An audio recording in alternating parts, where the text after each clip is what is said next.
You're listening to Mortgage Lending Mastery.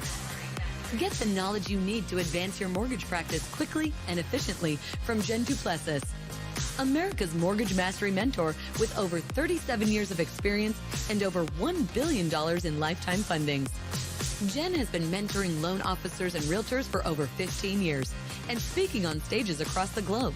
So settle in and get ready as Jen and her guests share their experience, passion, and strategies to help you crack the top producer code to reach new heights in your business. And now, here's your host, Jen Duplessis, Mortgage Mastery Mentor and head chick in charge of Kinetic Spark Consulting.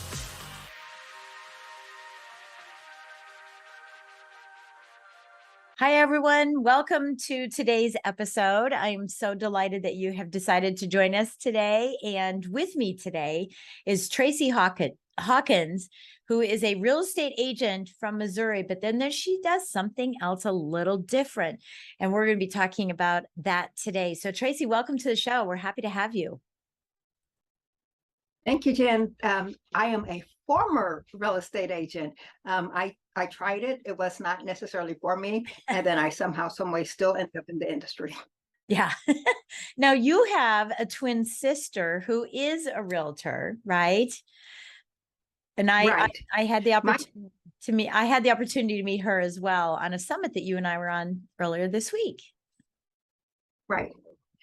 Stacy and I got our real estate licenses together, I want to say about 35 years ago. And she is still an agent. She's one of those super power agents, whatever you call it. And I did it for a few years. And it's like, this is not the right fit for me. So I decided to go into a business that no one else was doing, something that could help serve the community. So I decided to go into the safety business. So while I was working, I was selling pepper spray and alarms wholesale to local retailers here in Kansas City. And then I decided to open a store in a mall. So I had the safety source in the mall, and I had all kinds of safety and security items. After a while, I got a little restless, and it's like, I need to be speaking. So Stacy pretty much said, no one's talking to us about safety.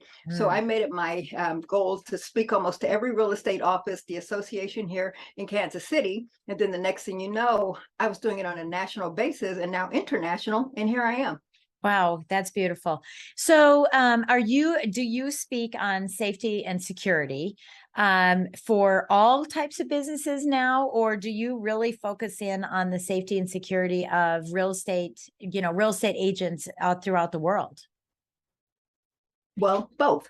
When I started out, I was doing home health safety, talking to home health providers, because it was pretty much the same thing. When I was talking about real estate, someone said home health workers are in the same position. They're going into strangers' houses. So I developed a training program around town, talking to all of the home health agencies. Here's how to stay safe when you're in the field, from scoping out the property, doing a preview, as well as when you're inside, what to do if you're in trouble, and how to keep yourself safe. And I was doing that along with the safety. I also do a personal safety.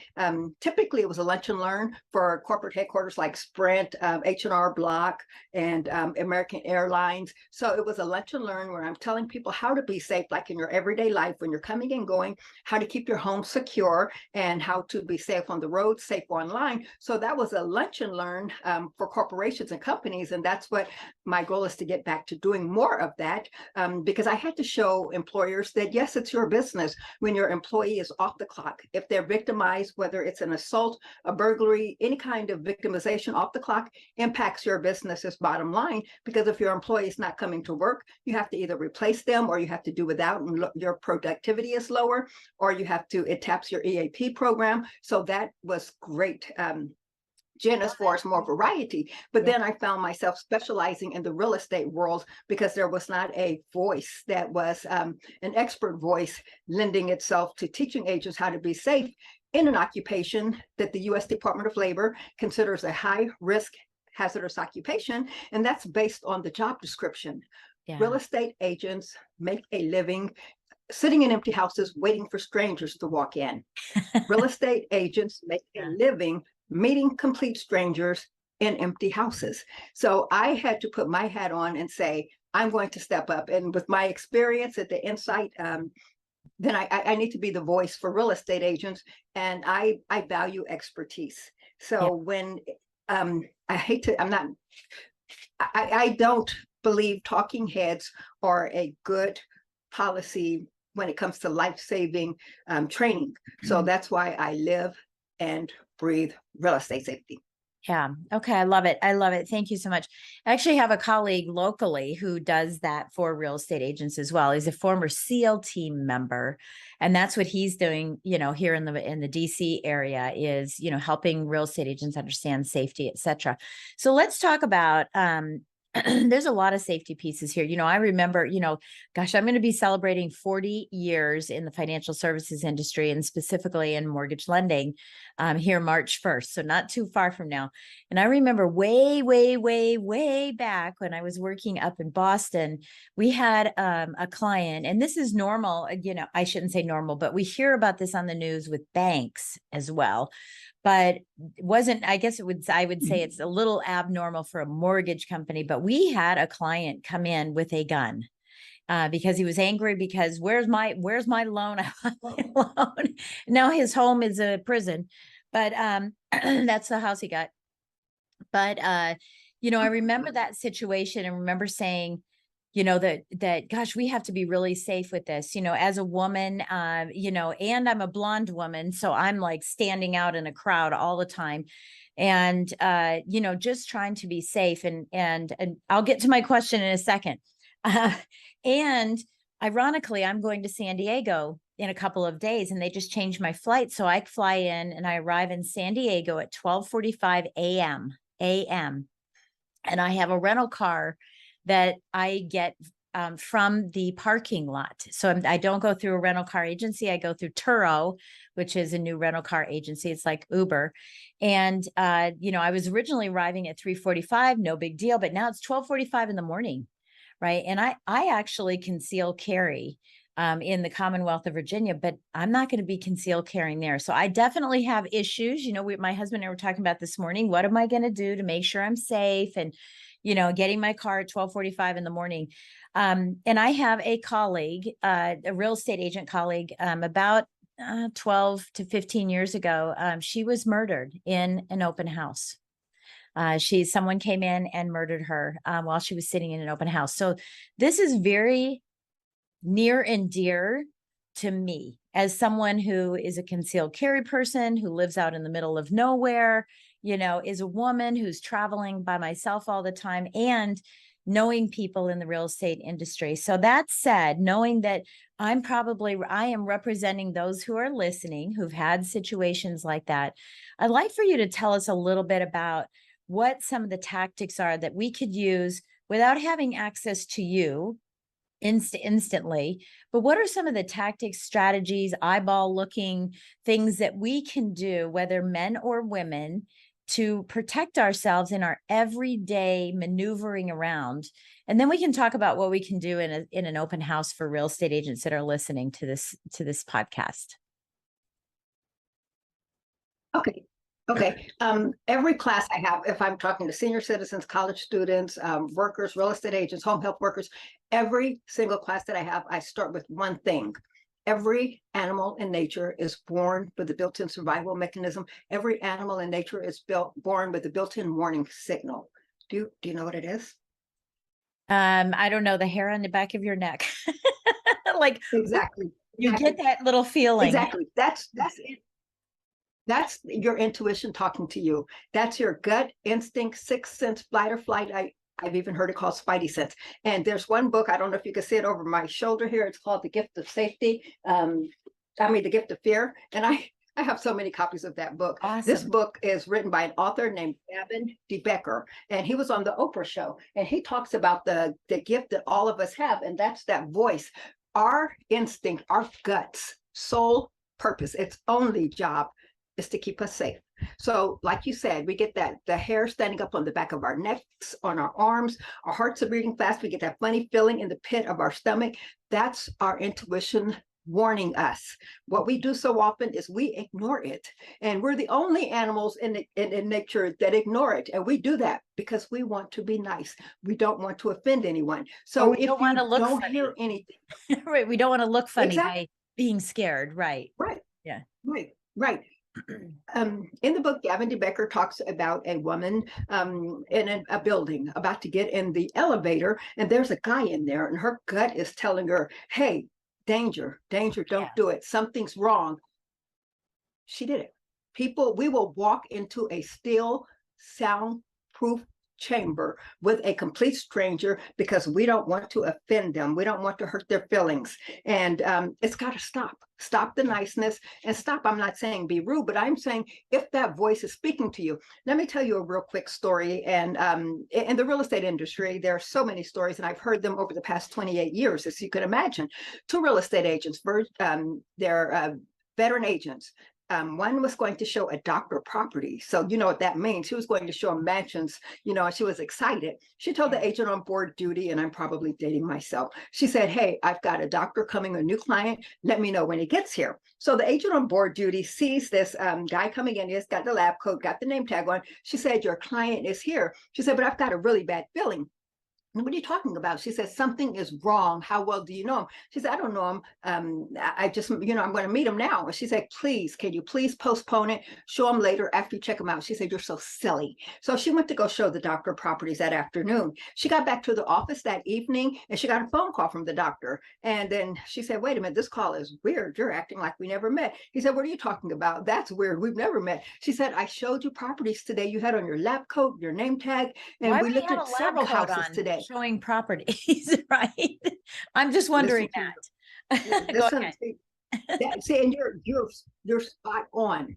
So he said 2 weeks ago, someone broke into my office and stole my lab coat. I always ask agents, it's like, how many times have you seen a doctor in a grocery store with his lab coat on? No. What about pumping gas? No. So that was clue number one, but it didn't register. The agent at board duty, she knew something was wrong. She couldn't place it. So after she left it, she said, wait a minute, why did he have on a lab coat? And then secondly, when he asked for her, he put his hand on the counter. His fingernails were filthy. So that's clue number one. But the point of the story is that her gut told her something was wrong. And then later on, the logic came in. So that first voice, listen to it. Listen to your gut. You said Thank something God else. You said, say again.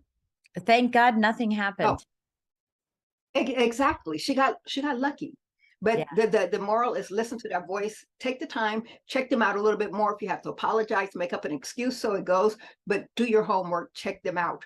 And you mentioned a couple of things. First, you said you're going to be in a parking garage alone. And then you also said, I'm blonde, so that makes me stand out. And then you also talked about being a woman. Here's what I have to say. And I say this to real estate agents. I more than once, I've had agents say, oh, I'm old and ugly. No one wants me. Has nothing to do with your appearance. Criminals are looking for something specific. It may be someone who's older, someone young. It could be someone with brown eyes, blue eyes, red hair. We don't know what they're looking for. The point is, if you fit into what they're looking for, that makes you a target. So anyone can be a target. And Jen, in the past 2 years, most of the assaults and crimes, even murders against agents, have been male agents. I put a box up on the screen and talk about past crimes. The names are male. And so when everyone looks at it, I'm talking about males all across the country, all ages, who have been physically assaulted, who have been murdered, who have been robbed. So it's something that everyone needs to know. And I believe the real estate industry is made up of 57% female, but criminals, they don't know the difference. And I even wrote an article for Realtor magazine about 4 ways male agents put themselves in danger. It was the most read article of 2017. Wow. I followed it up in 2021 for RIS Media, and I wrote about the most recent crimes against male agents, the action steps. Here's what happened. Here's how not to let it happen again. And here's how to prevent it. So everybody needs to be alert and aware. Yeah. And, it's interesting that you bring that up because when I was going through my concealed weapons class, there was only 2 women, me and someone else, and she was whatever she was. I don't remember. The rest of the group were men. And 4 of them were real estate agents who were prior military guys, right? They still have to get their concealed weapon permit just because they're in the military, And I thought, why are there men here and not women here? Right, getting this kind of protection. So I think that's very interesting that you say that. So so what are So number one, we have our intuition. We get this intuition that says something, and whether we ignore it, or you're saying don't ignore it. Do you think we can manifest bigger problems than what there actually are? So for example, I can't remember a specific time, but I remember that I've done it. And that's that I've, so worried about it that I work myself up. Is that, how do we know when it's that, it's a little fuzzy feeling that you have, and then, I get to listen to it, but could I work myself up into a tizzy that, what kind of mechanism can I calm myself down with as well? Keep alert, Okay. but be more calm. People who live in fear, you're in more danger because you're scared of everything. I remember having a young lady in one of my classes. It was at a corporate event, and she said, "I don't go out anymore. I'm scared to death of going out," because she remembered the news stories where you would hear about people waiting under the car with razor blades to slice ankles. You remember those stories? Yep, That's I years know ago, all even of them. before the end. Yeah. Yes.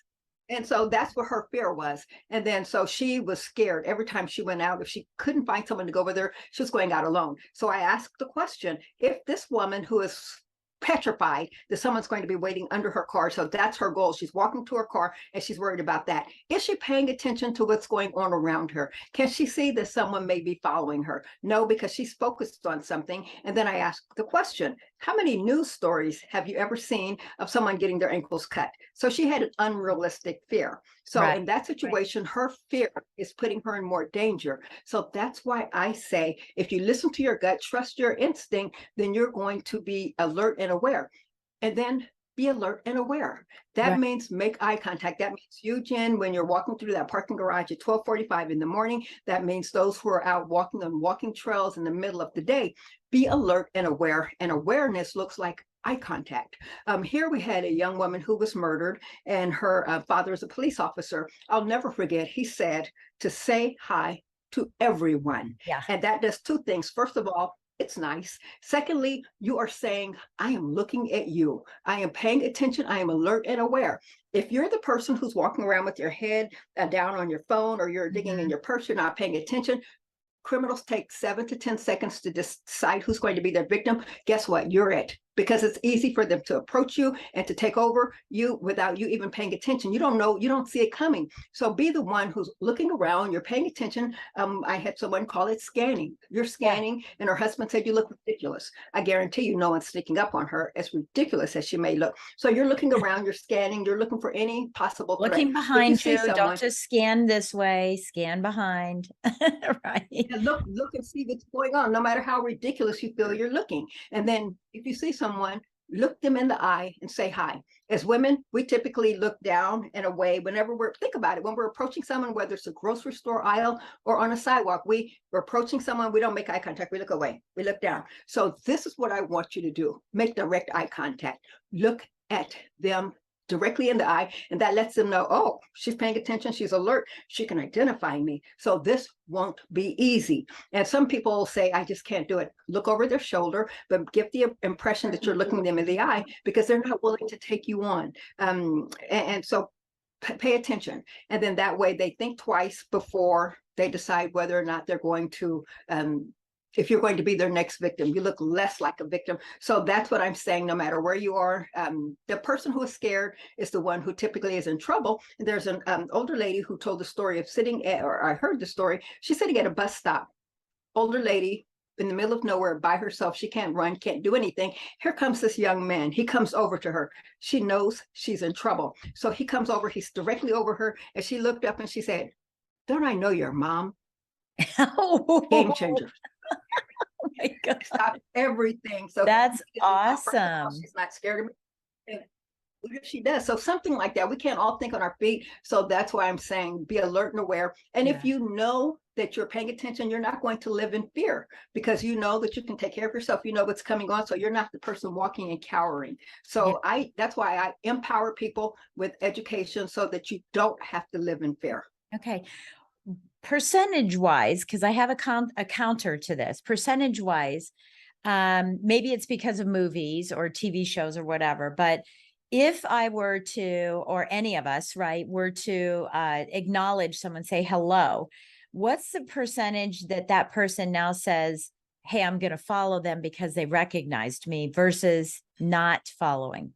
Maybe this is because I've watched movies or whatever, but I feel like, to a certain extent, I mean, if there's only me and someone around and I say hello to them, they're like, hi, honey. Hi. And maybe I'll follow you. Right. So what kind of percentages are there that diminishes that by saying hello versus welcoming it by saying hello? And how interesting is that as women, I'm telling you, I have a granddaughter. We grow up, we teach our daughters, I have a daughter and a granddaughter, we teach them to be alert, be afraid, be careful. No one's talking to guys about that. So as women, we have to think, if I do that, will it set them off? We're always conditioned to be afraid. Right. Okay, so here's what I say. As far as when you see someone, and of course, they can get the wrong idea. Oh, hello, hi, Right. they like me or something. Yeah. But maybe I can say it better this way. And I'm a storyteller, Jen, but this is what I do, and that's how people relate. So Yeah. we have a grocery store here in Kansas City, a small parking lot. And then there was a woman who had her purse snatched at this grocery store. I talked to a guy who said his wife was at the grocery store. And it was her. She was sitting in her car, doing her list. And then she decided to get out of the car and go in. And standing in front of the grocery store was someone who decided to snatch her purse and take off. And then she was waiting for the police. And another lady came out and she said, oh, they got you. She said, what are you talking about? She said, the lady who was standing here, I saw them. And she said, well, why didn't they get you? She said, because when I saw her, she said, I looked at her and I let her know, don't mess with me. She gave her a look that said, I'm not the one. And I said, so I asked this guy, I said, so what do you think the difference between that and what your wife did? He said, my wife is an airhead. She probably didn't even see her, didn't even know she was there. So that's probably the difference between the two. So I say that to say, you don't have to give them a come hither look, but just a simple hello, or even if you don't say hi, just the eye contact. And that's where we look away. We don't want to get the wrong impression. So we look away. We don't want to make eye contact. I'm telling you, change the mindset. Look direct. Even if you don't say hi, look them directly in the eye and then keep going. Just don't play with me. Don't bother me. Leave me alone. And it's just that. The question is, how many times have we heard a report of a crime and a victim says, well, I said hi, and then this happened. We don't hear those stories. Right. And I know. happened, I'm conjuring this up apparently. Yeah. Okay. So, it's interesting because I think in today's society, we're all on our phones. We're all, we're not, and especially COVID, the pandemic really created that not looking at people's eyes. We stay away from people. We don't even interact. And I know because I, travel all over the world speaking too. And I know that I pretty much keep to myself while I'm traveling. But I'm a confident woman. I walk with confidence, but, I think that, in addition to some of the external things that have happened in the world with cell phones, with just privacy, with COVID, I think we also have areas and pockets at least in the United States, that it's abnormal for you to communicate with people. And I'll give you this specific example is that I live in the Washington, D.C. metro area. We don't talk to one another. We don't. And it's funny because people, even politically, we don't. It's hilarious when I go someplace and someone gets in the car and they go, oh, you're from DC, and they start talking to me about politics. We don't talk about politics here. It's so, bipolar. So we don't even talk about politics in the nation's capital, which I think is so funny. And so I'm from Colorado originally. So when we go back to Colorado and I'm checking out at the grocery store, the cashier will say, well, how are you today? And I'm like, whoa, don't be talking to me. I'm not used to that. Right. And so I think the different areas rear, these habits or these ways of functioning. So what do you say to people that aren't used to that? Because now I've been here 32 years and I'm like, wow, they're talky, they're chatty, I'm just not used to it. So what do you say to people that just naturally come from that area or naturally introvert?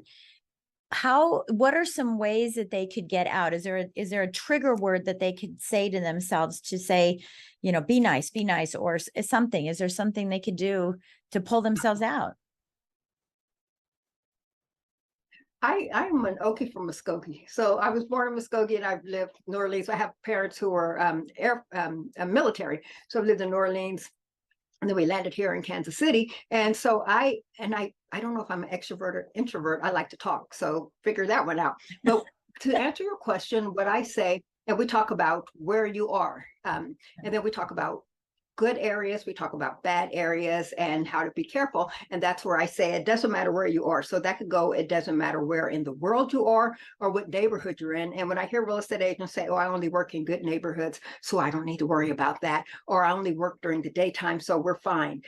As someone who lives and breathes real estate safety, I know the stories. I've written about the stories. I know that crime happens everywhere. Sometimes in the good areas, that's where the good stuff is. And that's where people's guards are down. In my neighborhood, and it's a pretty nice neighborhood, people are comfortable. They leave their garage doors open. And it's like, no, how many times have I texted my neighbor, please close your garage door? Because criminals know that we're complacent and that we think nothing's going to happen here. So that's the prime area. So to talk about geography and where you're located, everywhere, as long as criminals have cars, everywhere can be dangerous. So you need to have your guard up. I don't say be afraid of certain areas. I say be alert and aware and know that it can happen in the nicer neighborhoods and then the higher crime neighborhoods.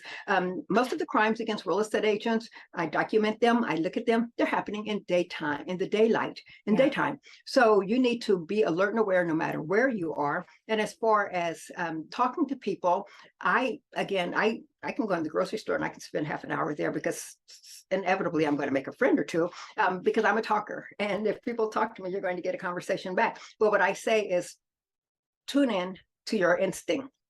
Your gut's going to tell you if it's a bad conversation, if you need to get out of there. You truly can just relax and just listen to your body. I've had people tell me stories about real estate agents who pick up hitchhikers. And they say, I know I shouldn't have done it. I say, wait a minute. You're here, and Jen, you would be surprised. What how in many today's agents, world? In today's world, in today's world, never. I'm telling you. I say in the olden days, I do it now. I travel all over. I ask the question, and then I've had recently agents say, "Well, I was down and out once. I know how I feel. So when I saw this person on the side of the road, I put myself in their place." And then someone will say, it's just a woman by herself. Let me talk to you about that. Let's talk about that. The woman by herself, Del, it could be a setup. We are conditioned to think that there are bad guys. People can be bad. You think about when a couple comes to an open house, you think, oh, good, it's not just a guy by himself. Remember Bonnie and Clyde? Criminals come in pairs. Criminals are victims or perpetrators. I show a slide on my presentation where I show the cutest, sweetest little old lady. And you would think, oh, what a cute grandmother. She's a serial killer. You can't judge a book by its cover. So we need to be alert and aware of everyone around us. And the key thing I can tell you is your gut. And I tell these people who said, I know it was stupid, I shouldn't have done it. It's like, but you're here now. If you would have gotten that warning signal, then that's a different story. If you ignore it, that's a different story, but you didn't get the signal. So your instinct or intuition did its job. Yeah. That's really interesting. I mean, my gosh, we could talk forever about all this stuff because there's so many different things, but let's talk specifically for realtors, right? And I'm also thinking about Uber drivers, right? How many times have I been in an Uber with a male driver? And what are some things that we could do to protect ourselves in those two situations? So let's first talk about you get in an Uber, you're a woman, it doesn't matter, woman, man, whatever, you get in an Uber and the Uber starts going off track. Cause I let my husband see where I'm at. He's always knowing where I'm at. And let's say the Uber starts getting off track. What do you do first instead of saying, hey, I think you're going the wrong way. Hey, what are you doing? What are you doing? What do you do first to ensure that you're safe? Start getting something out of your purse, start getting something out of your pocket. What do you do? A couple of things, and it's so coincidental that you mentioned this. I want to say about 3 or 4 years ago, I spoke at Triple Play, that real estate event in New Jersey. I did a video about Uber and Lyft rider safety, and I just saw the video. And in the video, I'm saying you don't make a judgment just because the driver is a male to think he's criminal. If the driver is a female, you need to watch out for her too. Right. And so people were saying, well, what if you prefer a woman driver? And you tell them that. I said that kind of hurts the male drivers who are good. You're impacting their ability to make a living. But as well as Lyft have safety. They just recently rolled out more safety features. So on your app, it's going to tell your location. You can share your location. So the Uber driver has been checked out as opposed to a taxi cab driver. I'm the girl who couldn't figure out Uber, so I was taking taxi cabs. That's more unregulated. You don't know who you're in the car with. So Uber and Lyft offer a level of safety, and both of them have apps, a built-in safety in their apps. So the driver knows that you are sharing your location with someone. So if they go off track or off route, they know they're going to be found out, and they have some level of checking out, vetting their drivers. So the Uber crimes are being, they're drastically dropping because of those in-app safety measures. And then again, I don't know, most people use Google Maps. So even if you're not familiar with the in-app safety, Google Maps allows you to share your location with your contact list, whoever you choose for a certain time frame, your real life location. I tell real estate agents to do this as well. When you're hosting an open house or when you're showing, allow someone on your contact list to be able to look in at your location immediately at all times. So then when you get in the Uber, you can say, hey, let me turn on my location so that my safety partner knows where I am. Just give me a second. So you're letting them know, someone knows where they are, and they know it's built in the app, but everyone might not be familiar with it. So you're putting them on notice, you know, or then you could do the fake phone call, Jen. Hey, John, I just got in the car and I'm with the Uber driver number, and let me see, what's your number? Okay, Uber driver number 1234, and we're on the way to the hotel. Check in my location on Google Maps. So the whole point is letting the maybe would-be perpetrator, whether it's a client that you're showing or an Uber driver, let them know I have safety procedures in place. Someone knows where I am.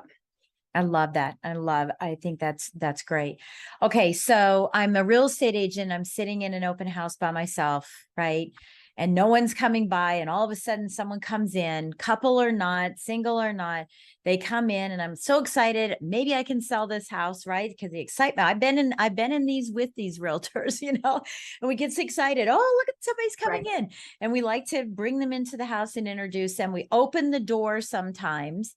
So give us some very, very specific actionable items that we can, what we should and shouldn't do. And I think that's like the first thing, should and shouldn't do. And then what do we do if someone is now attacking us or coming at us? What do we do? Run out of the house? What do we do? Do we always hold our phone and be ready for the emergency? Number one, let me tell you, number one, you're already doing it, Jen. The fact that you as a lender are there with the real estate agent, you don't understand how big of a deal that is. What I tell agents is when you do an open house alone, that's when you're in most danger, because my sister said she felt like a sitting duck. So I always tell agents to get someone with you, whether it's a new agent. And I said, you have a business partner who would do backflips to do an open house with you. Do you know who that is?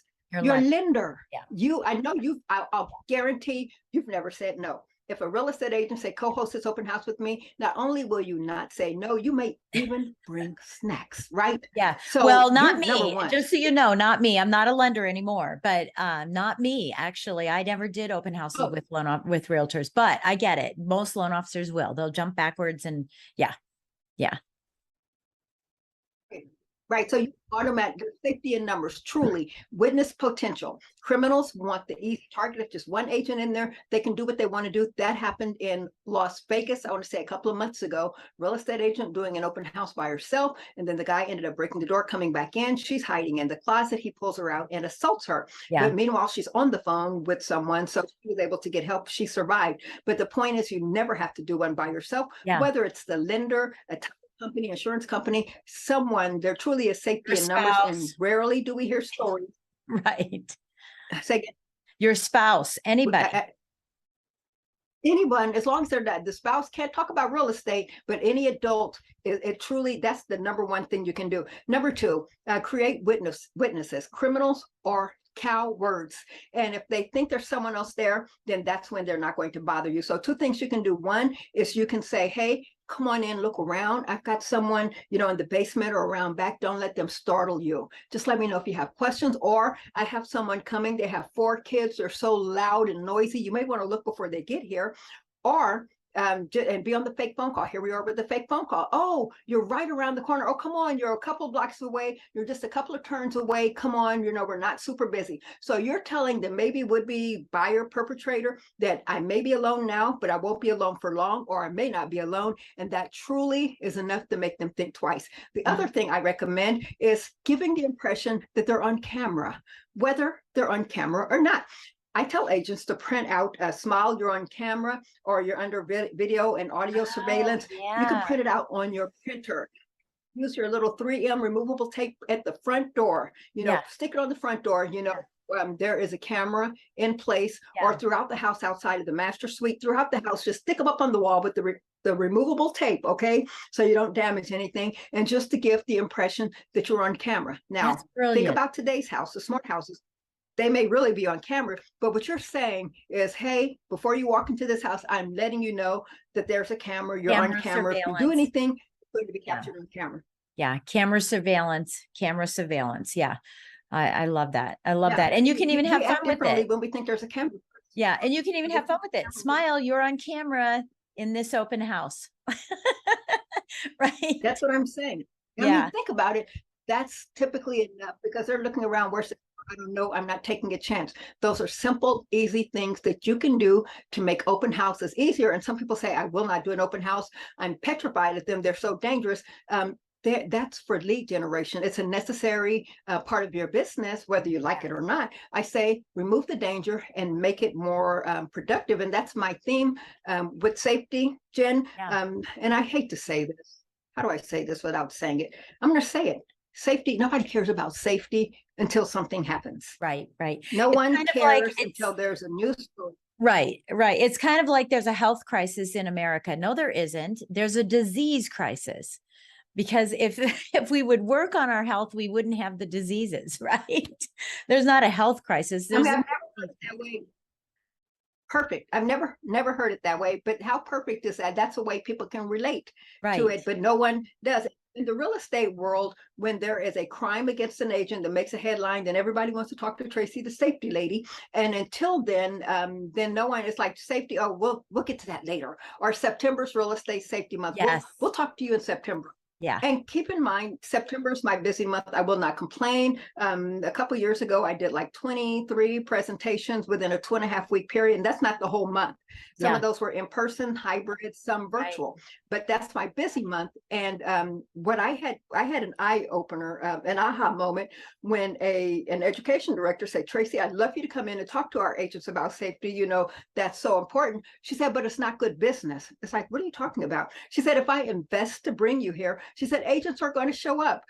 They only show up for training when you're teaching them how to make more money. Right. So as hard as that was to hear, I had to hear it. And so what I did is it's like, okay, how do I need to make a living. This is what I do. This is all that I do. I need to make a living. So I had to start repositioning my programs on how to build your business with safety, how to reduce your liability. So I created the industry's only real estate safety designation. And I've had, about 700 agents go through it, where I do a full day CE class, and I'm teaching agents how to use safety, not only to work safely and make it home safely, but how to protect the consumer. Here's how you protect the buyers, the sellers, even FSBOs. I created, and this sounds crazy, I created a FSBO safety tip sheet. I don't know if you can see that. Yep. Where I give 13 steps to keep your family safe. Yeah. Right. Because they're the agent. Yeah, they're the agent. I left a spot on there for your business card. Put your business card on there. Give the safety tip sheet to every FSBO that you see. And it has safety tips like don't let strangers in, which is the first thing they do. Get your jewelry out of jewelry boxes, medicine out of medicine cabinets, put all of your devices away, your paperwork with your financial statement. I'm giving safety tips to FSBOs, and I'm asking real estate agents, hand this to the FSBO that you see. Don't talk to them about listing their house. They don't respect you. They don't respect the work of a real estate agent, because they think all they have to do is put a sign in the yard and sell their house, and it's easy. So I'm saying, be a hero, be a good neighbor, hand them the sheet, and then when they get to number 13 and they realize how dangerous it is, your business card, the staple to that sheet, is going to rise to the top. So I had to do things like that. I have to teach them how to protect the consumer, be the hero, and then that way they're loyal to them, and that's how you grow your business. I had to teach brokerages, after an agent was killed, her family sued the brokerage, and I had to say, whoa, whoa, whoa. Let's keep this from happening. Here are things you can do to reduce your liability. Let's get safety practices in place for your agents. Let's talk about protecting your equipment. Let's talk about the inventorying of your equipment. And like you said, what do we do if someone comes in, a disgruntled customer or contractor with a gun? Let's get a practice in place. What do we do in case of a natural disaster? I go to a friend of mine who's an expert in the area. Let's get a plan in place to reduce your liability, increase morale, recruitment, and retention. But I had to put a dollar amount on it, Jen. I had to say, here's how you keep from having to write those checks. Here's how you increase your business. So I had to have a whole different mindset. So my safety classes are different than most because I built in business building as part of my safety classes. Yeah, I love that. I just see it as a perpetrator prevention program. Right. Perpetrator prevention program. That's exactly what it is. Let me write that down. I like it. I like it. Yeah, I love it. I absolutely love it. Well, thank you so much. I've brought in my NRA instructor. I've brought in the guy that I was just telling you about, that he does that. I brought him in when I was doing, finance, when I was actually in it as a lender 5 years ago. And, in September for Safety Month, I've done wisdom, women and weapons, and had people come out here to our house and shoot guns with my NRA instructor, just because I wanted, them to have that safety. So, I mean, this was, as soon as I met you this week, I said, how do we get you on my podcast immediately? Because you never know, someone listening to this could save a life, could save something for someone who's listening to this very simple podcast about this. And so what would you tell loan officers who are listening, if their realtors aren't listening, or they don't have a sense of, needing to, it doesn't matter about listening to the podcast, but, a loan officer's listening to this and going, gosh, I wonder if I should be telling my agents about this. What do you tell them what should they be doing to tell their agents? Communicating with you, and I'm sure you're going to give us your contact information as well, but get them in touch with you, get them to come into your office. But is there something a loan officer could do to, perhaps do a high level version of this to say, what I want to do is I want to keep you all safe. And by doing that, I want to, I want to introduce you to this person. I have her coming on to a special webinar. I mean, I can see all kinds of things that it could just expand your practice, while helping loan officers help real estate agents that aren't listening to this podcast. That's excellent. Excellent. I have had loan officers not only sponsor when I go in and do a safety program, and this is an area where expertise comes in. When a loan officer or an association says, we only want experts, we don't want, sometimes they have staff members doing safety. Sometimes they're bringing law enforcement, and I have the utmost respect for law enforcement, and they have their place. But I'm a former agent. I do this. I've done this for 28 years. I've developed the programs, as we talked about. I share lessons learned, which is a topic I talked about at NAR's conference in California 2 years ago. Lessons learned. I know the stories. I know the lessons. So for people who want to serve the industry, first and foremost, expertise. Just like you don't tell sellers to sell their house there's a benefit to having experts on board, expertise, and that's what I do. And sponsor the programs, co-host. I had a mortgage company fly me across the country to do a safety program. They invited agents, and they were able to say, look, agents, this is what we're doing for you. Not only do we want your business, we want you to be safe. So that was a whole different market for me, for loan officers and mortgage companies to say, we're bringing you in. So that's always number one. Before we go, I need to say two things that are new and of interest, and that's newsworthy. Number one is artificial intelligence is taking over. Everyone's going crazy over this Chat GPT. If you haven't seen it, you need to see it. People are talking about deep fakes. That's what I talked about at our real estate summit that we participated in, Jen. That's of concern to the real estate industry. I am working on an article for Realtor magazine right now that's talking about the dangers of artificial intelligence and deep fakes. And deep fakes could be someone pretending to be someone and entrapping a real estate agent, someone who's creating a property and with the goal of deceiving either the real estate agent or a consumer. So it's a whole new world. Oh, So I'm wow. on top of it. I'm all over it. I've got a program in place already. And then number two, we tell real estate agents to be on social media. Social media is where you're giving away information to social engineers. Social engineers are designed, their job is to trick you into giving information that you typically wouldn't give so that they can steal your identity. What's your favorite car? What's your pet's name? What street did you grow up on? And they make it fun. They make it social on social media. It's a game. So you're giving this information. They're taking it. They're on the dark web and their passwords and all of that information out there. I'm teaching agents to be social on social media, but watch out for these cyber crimes. Watch out for the dangers. That's what I talked about at NAR last year in Orlando. Here are the cyber crimes that are happening specific to the real estate industry. And here's what you need to know to overcome it. And finally, if you're going to be on social media, be on social media that can help you build your business. I'm an advocate of Nextdoor. I'm addicted to Nextdoor. If you're not on it, it's made up of yeah. Who is? We are. My are? husband and I. Mm-hmm.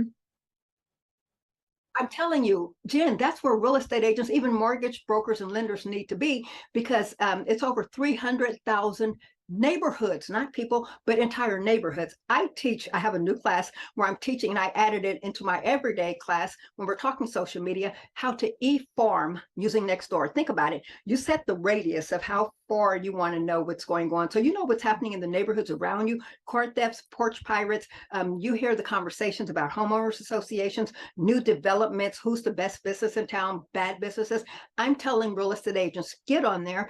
Be a good neighbor, chime in on the conversations. You can say, people are always looking for contractors. That's where I find mine. So get on there and say, hey, as a real estate agent, here's a contractor that I've used. Check them out and see what you think. Or I see that you're having issues. Here's a safety article that I always say lead with safety. So I'm saying show yourself on Nextdoor, have your logo on your picture, but don't, and have it in your profile, your business, your real estate business, but don't go out there. I am a real estate agent. Let me sell, let me buy, but use it to become a hyper local expert. Interview your local business owners, small business owners. Those get traction, those posts. And there are a couple of agents who are killing it on Nextdoor. So I'm telling agents, get on Nextdoor to e-farm as well as to lead gen and be a good neighbor and build your business. I have to think about things through a different lens in order to stay in business and to keep real estate agents in business. Yeah. Yeah. Beautiful. No, I absolutely love that. Yeah. And I mean, it's ironic because, as we're talking about safety and stuff, and you were talking about, having your garage door open and everything, I live in the wealthiest county in the United States. And I also live on 21 acres. So who's going to come out here? Right. But a couple of years ago, we had baseball bats being taken to our mailboxes out in the, and it takes me 5 minutes to walk to my mailbox, but out on the mailboxes, right? Kids were coming through and doing that. And recently Nextdoor, and maybe because of the economy or whatever, but we're seeing some crimes creep this way, out into the country, out into the suburbs, and then into the countryside. And my husband said to me, hey, look, we're going to start locking our garage at night. We're going to start locking our cars when they're sitting outside, which we haven't done for 20 years. We lock our house, but we don't lock our garage. We don't lock our cars, because no one comes out here. It's hard to find, but that's starting to change. And it's because of Nextdoor that we've been alerted to the fact that it's starting to creep this way. So we're on higher guard. We put more of our weapons throughout the house, so that we, have them readily available for us. And we took the action to do that. So we're big on that, but I just want to say thank you so much, Tracy. So I know that we'll have your link in the show notes for everyone to reach out to you. And I think it's in there. Yep. It's in our chat. It's in our chat, but we'll have it on the show notes for the podcast as well. And what I would just encourage everyone who's listening, whether you're a real estate agent, and by the way, I have investors listening too. So there's a whole other piece there. But investors, real estate agents, obviously loan officers, because this is called Mortgage Lending Mastery. But take action on this. Reach out to Tracy, find out how you can bring her to your local association of realtors, how you can bring her into sales meetings, that are every week. And don't wait for September. Don't wait for that month to be recognized. If anything, celebrate that you have the awareness by then. But I encourage you to bring her into your mortgage companies if you're bringing in realtors. And I also encourage you to reach out to her. This is what I'm going to be telling my students this week is I want them to reach out to you to have you be a guest speaker on a webinar that they sponsor for their realtors in their local area. That's the type of thing that Tracy is looking to be able to do so that she can spread her wings even further and, save people's lives, save, money, help risk mitigation, all of that. So I encourage you all to take action in that immediately. Tracy, what would you like to leave us with? What are your final words? And I have 13 classes for real estate agents, safety classes for agents, and it also includes property managers and investors. My sister's an investor, and it's a whole totally different ball game for them. So I have a specific certification class for property managers, investors, and housing providers / landlords. So bottom line is that safety is to be taken seriously. I have, like I said, 13 specific classes for the real estate industry, and beware of talking heads. Truly invest in experts, people who have expertise in the area, who live and breathe it, who know the stories, because this is too important to just give away to anyone, to just let anyone come in and talk to your agents. I want to thank you, Jen, first of all, for making safety a priority, that you woke up on a Saturday morning to talk to me about safety. And that's a hard conversation, but I appreciate that you took it seriously and that your input. So you have stories about it. And then on safety culture, I started selling these printables. When I go to offices and I say, make sure you see safety culture, make it real, then I'm saying, I want to see these printables. I want to see different kinds of inspirational posters, not just sales inspiration. So that's something new and different that I add to my safety and security culture, my keynote. So I'm all over it. Yeah, I know you are. I think that's wonderful. And so people can use your link to, find out about getting those items if they want to start passing those out or putting those out someplace. So thank you so much for that. And thank you for spending time with me on Saturday. I know, normally, I'll tell you what, normally when I meet someone, they don't get on this show for at least 3 months, because that's how I'm booked so far in advance. I cannot believe we found a little spot. Wow. And away we go, right? And I'm not a morning girl, but this is worth it. Yeah. Exactly. Yeah. It was worth it. This is a full work day for me. I've got several podcasts today and clients and all kinds of stuff. So this is a full work day for me, and I'll take the time off next week when I'm traveling. But thank you so much for the great sound advice. I really appreciate it, Tracy. I know we're going to be in touch. I'm probably going to have you come and speak at one of my events. I have events all over the country all the time. I'd love to have you come in and speak to that. And I look forward to spending more time with you. So thank you again. Thank you. Be safe, everybody.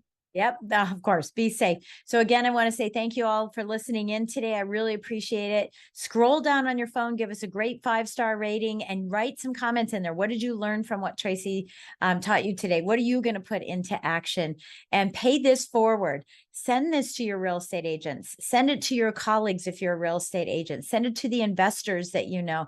This is a great high-level interview and conversation about getting this discussion started. So I would definitely say pay this forward and send it off to others. And again, I want to thank you all for joining us on Mortgage Lending Mastery, and we'll see you next time. Thanks for listening to Mortgage Lending Mastery. Be sure to subscribe to hear more sales tips, ideas, strategies, and tactics to help you with your personal and professional growth to multiply your results in record time.